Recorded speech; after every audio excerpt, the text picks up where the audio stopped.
बघा आपलं next unit आहे आता चॅप्टर नंबर 3 लिनियर रिग्रेशन। बघा आपण त्याच्यात कोणते कोणते पॉइंट्स बघणार आहोत। Introduction, regression lines, interpretation of regression coefficient, properties of regression coefficient, angle between the regression lines, standard error of regression estimate, and explain and unexplained variation due to regression, and last point आहे coefficient of determination and non-linear regression।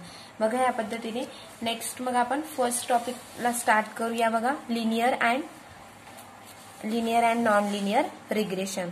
बघा first आहे if the given bivariate data are plotted on a graph, the points so obtained on the scatter diagram will more or less concentrate around a curve called as a curve of regression। बघा curve of regression ची आपल्याला definition दिली आहे की if the given bivariate data are plotted on a graph, the points so obtained on the scatter diagram मध्ये will more or less concentrate round a curve is called as a, त्याला काय म्हणू शकतो आपण, curve of regression। हे लक्षात ठेवा definition. Next आहे the mathematical equation of the regression curve is usually called regression equation. जर आपण ते मॅथमॅटिकल इक्वेशन असेल रिग्रेशन कर्व मध्ये तर त्याला आपण काय म्हणू शकतो, मग रिग्रेशन इक्वेशन असं सुद्धा म्हणू शकतो।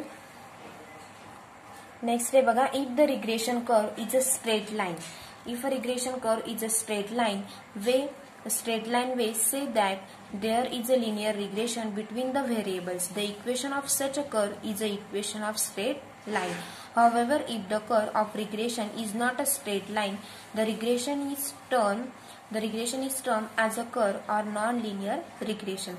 The regression equation involving second or higher degree polynomial। बघा लिनियर म्हणजे रिग्रेशन इक्वेशन नेहमी कशामध्ये आपण हे करतोय, सेकंड किंवा हायर डिग्री पॉलिनॉमियल मध्ये of independent variables. That is म्हणजेच आपण कशा पद्धतीने ते लिहू शकतो, involving terms of the type x square, Y square, x Y etcetera is the equation of non-linear regression। The non-linear equation represents a curve। non-linear equation कशा represent करू शकतो मग आपण, कर्वच्या साह्याने। so that non-linear regression is called as a regression curve। म्हणजेच non-linear regressionला आपण काय म्हणू शकतो, regression curve। नेक्स्ट टॉपिक आहे बघा आपला regression lines. when the relation between two variables is linear, the method is known as a linear regression। In linear regression, the value of one variable is estimated from the given value of another correlated variable using linear equation is called as a regression line। त्याला काय म्हणू शकतो आपण, regression lines असे म्हणू शकतो। For the pair of variables, we have two lines of regression because we have two choices for the dependent and independent variables। बघा आपण चॉईस करू शकतो की डिपेंडंट व्हेरिएबल पाहिजे की आपल्याला इंडिपेंडंट। म्हणजेच द इक्वेशन आपल्याला y is equal to a plus bx असेल। इक्वेशन एखादं दिलेलं असेल की y is equal to a plus bx is the equation of, हे कसलं इक्वेशन आहे मग, regression of y on x चं। लक्षात ठेवायचं की y ऑन x चं इक्वेशन काय मग, y is equal to a plus bx and used for prediction of y for given value of x। here a आणि b कसे दिसतात इथं आपल्याला, कॉन्स्टंट दिसतात। x काय दिसतोय, इंडिपेंडंट व्हेरिएबल, आणि y काय दिसतोय आपल्याला, डिपेंडंट व्हेरिएबल दिसतोय। And b is known as a, b ला काय म्हणू शकतो मग आपण, regression coefficient of y on x। Similarly next जसं आपण y चं केलं त्या पद्धतीनेच x चं पण आहे बघा। Similarly x is equal to a dash plus b dash of y is a line of regression of x and y। Here x काय माहित, x is a dependent variable आणि y काय दिसतोय आपल्याला, इंडिपेंडंट व्हेरिएबल्स। म्हणजेच the coefficient b dash is the regression coefficient of x on y। म्हणजेच the constant a and b are determined on the basis of the observation from the bivariate data by using principle of least square। बघा अशा पद्धतीने हे आपल्याला information लक्षात ठेवायची। जे main point असतील त्यांना आपण अंडरलाइन करून व्यवस्थित लिहायचं आणि ते आपल्याला लक्षात ठेवायचे। नेक्स्ट आता आपण फर्स्ट टॉपिक बघूया, regression line of y on x। बघा आपला नेक्स्ट टॉपिक आहे regression line of y on x। मग late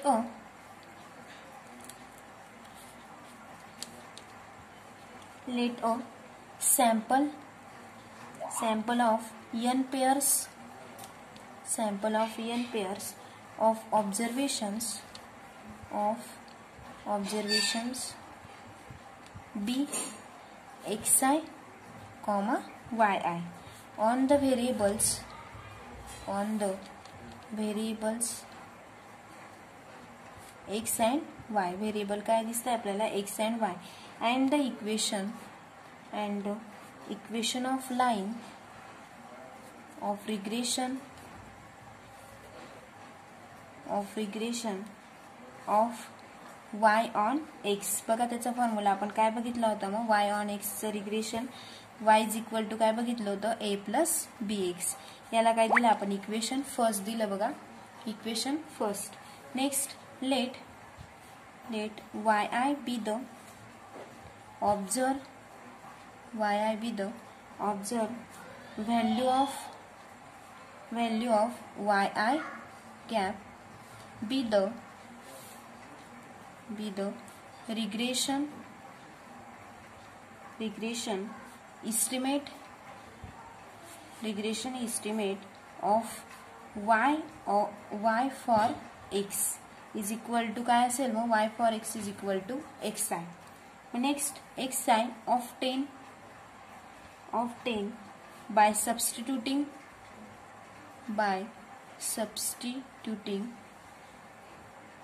xi in the regression equation first. काय बघितलं आपण रिग्रेशन इक्वेशन फर्स्ट मध्ये बघितलं. Then we have yi cap is equal to काय मिळेल मग आपल्याला yi cap is equal to काय लिहू शकतो आपण, जसं y is equal to a plus bx लिहू शकलो तसं yi cap is equal to a plus b into xi. याला काय देऊ आपण इक्वेशन सेकंड देऊया. नेक्स्ट द कॉन्स्टंट काय सांगितलं होते मग आपण a and b. Constant a and b in equation first are determined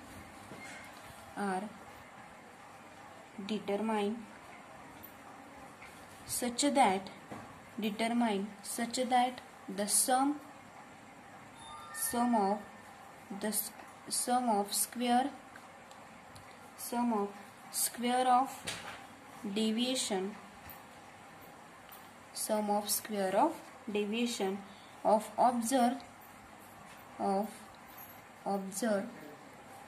yi from yi च्या जागेवर काय घेतलं आपण yi from yi cap is the least. कसं दिसतंय ते आपल्याला is the least म्हणजेच बघा इट इज नोन ॲज, त्याला काय म्हणू शकतो मग आपण, it is known as method of least square. म्हणजेच बघा next let z is equal to आपण काय म्हणू शकतो, z is equal to summation of yi minus yi कॅपचा स्क्वेअर. आणि याला काय दिलं आपण इक्वेशन थर्ड दिलं बघा.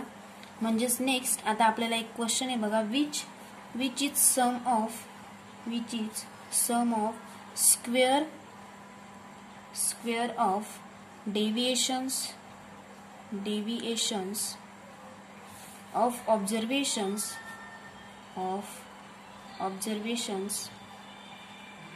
yi from the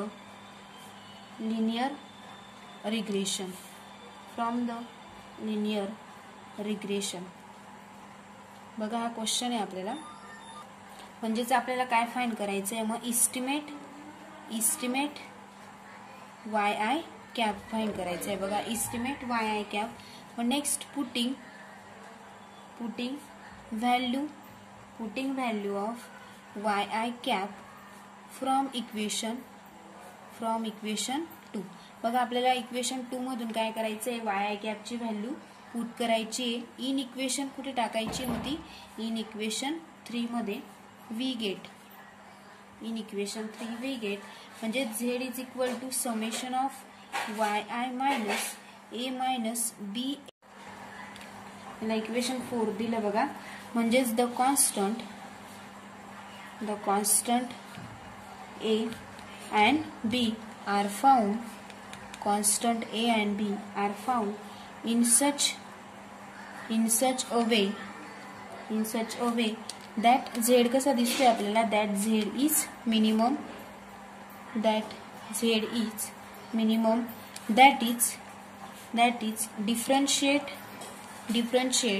with respect to A and B and equate it to 0 म्हणजेच आपल्याला काय करावं लागेल, डिफरन्शिएट करावं लागेल बघा.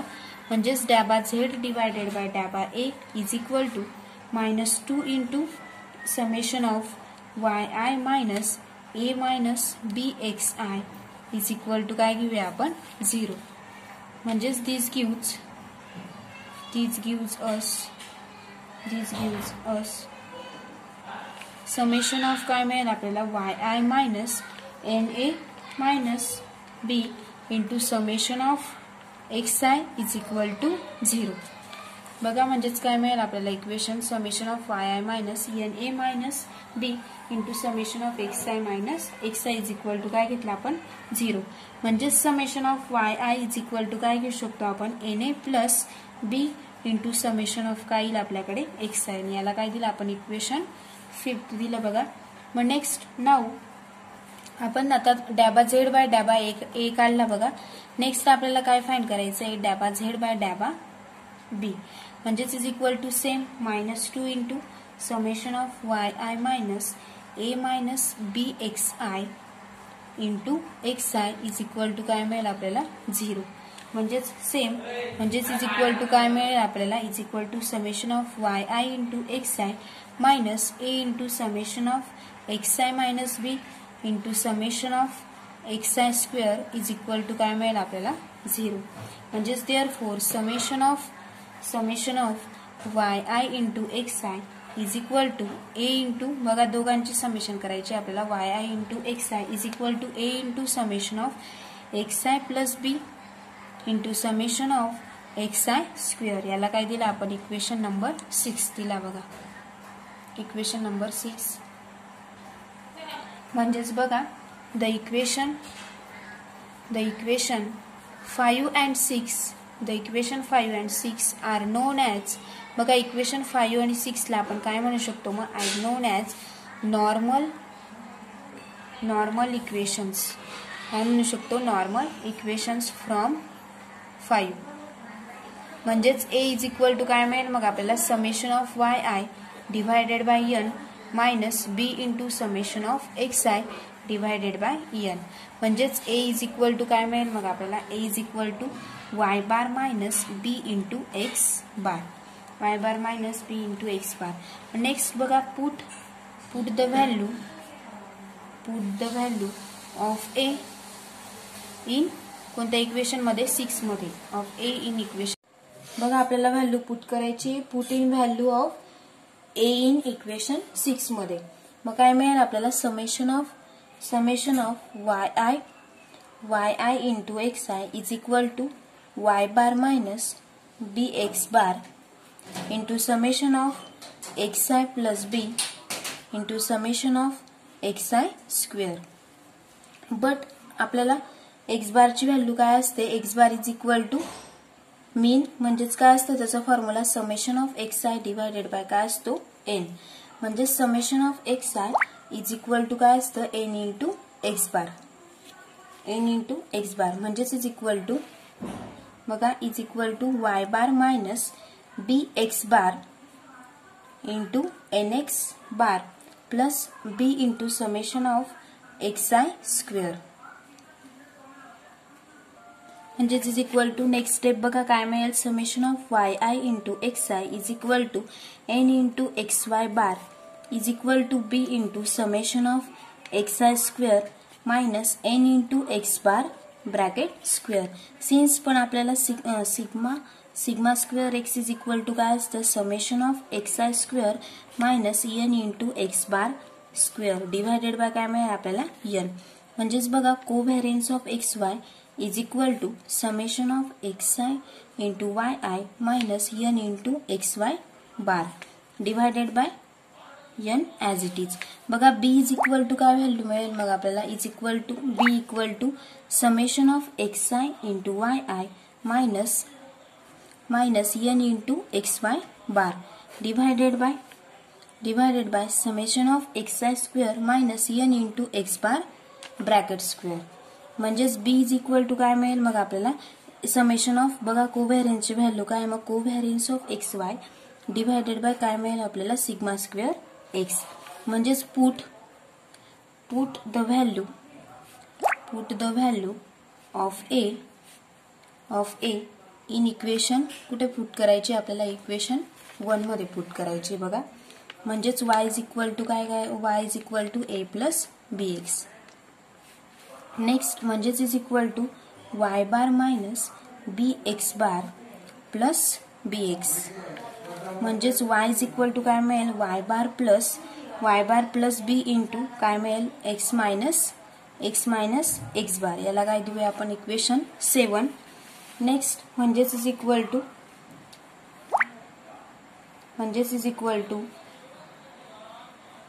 xy minus y bar is equal to काय मिळेल आपल्याला b into x minus x bar. काय मिळेल is a regression equation of y on x. Similarly बघा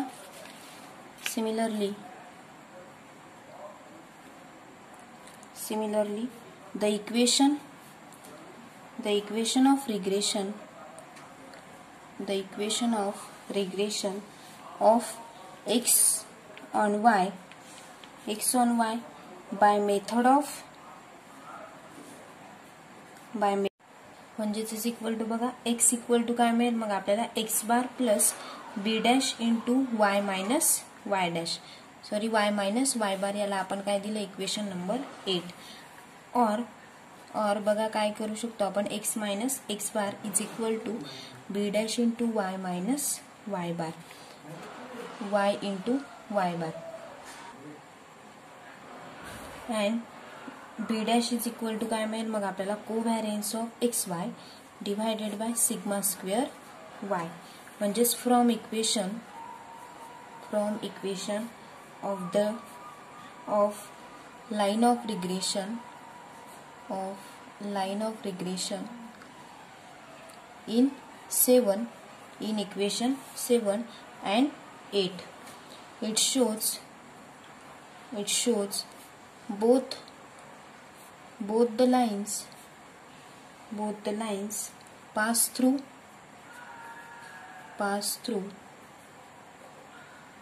the point xy bar thus xy bar x comma y bar is the point of intersection of two lines of regression. बघा हे अशा पद्धतीने आपण line of regression बघितलं.